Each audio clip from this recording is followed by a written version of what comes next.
Imagine a man so broken he didn't live among the living anymore, but among tombs.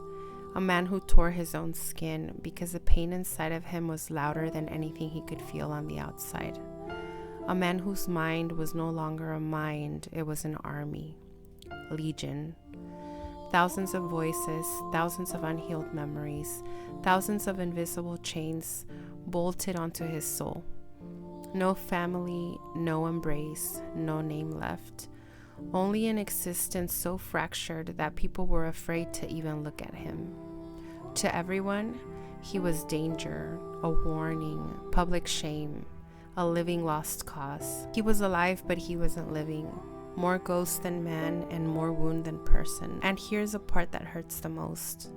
They tried chains, they tried force, they tried to control what they saw on the outside because they had no idea how to reach what was breaking him on the inside. But chains can't heal trauma, force can't quiet voices, and no human hand can reach a wound that's spiritual. And then the moment everything shifts, Jesus steps off the boat. He doesn't avoid him, he doesn't step back, he doesn't shield himself, he steps forward. And that man, that storm of screams and scars and torment, runs towards Jesus. He didn't flee, he ran to him. Because even when your mind is at war, your spirit knows its creator. Even when darkness is shouting, the soul knows where light is.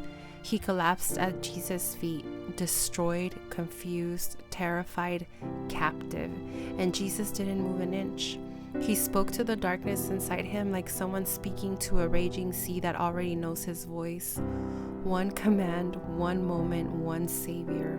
And the army inside him, the voices, the madness, the torment, the chaos that consumed him, had to bow.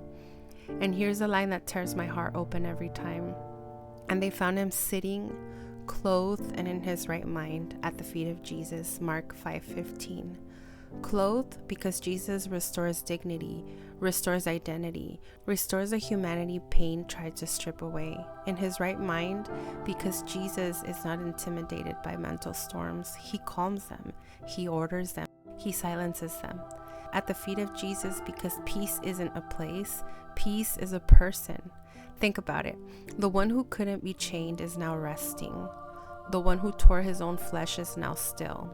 The one who terrified a city is now safe, because for the first time he was truly seen. One moment with Jesus did what years of human effort could never accomplish. Maybe you know what it's like to live among the tombs.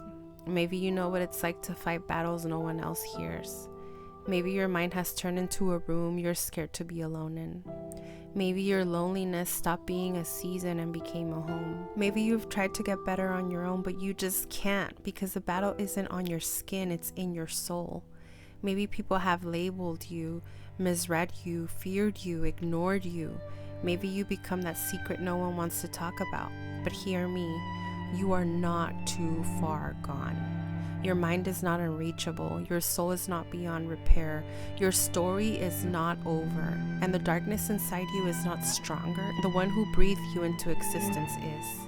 Jesus is walking towards the tombs. He still talks to madness, dresses the exposed soul, restores the mind, and kneels beside the abandoned. So if you feel like you're losing yourself, if the voices inside are louder than hope, if isolation feels safer than being heard again, listen. Jesus is not avoiding you. He's walking straight toward you. And one moment with him can rewrite your identity, quiet your inner chaos, restore your dignity, and hand you back your mind. You won't always feel like this. You won't always live among tombs. You won't always be the one people fear. There's a day coming for you where some of you will be found, and that day begins today. Clothed in your right mind at the feet of Jesus. This is not your downfall. This is your return to life. Jesus still rescues the one everyone else gave up on. Subscribe.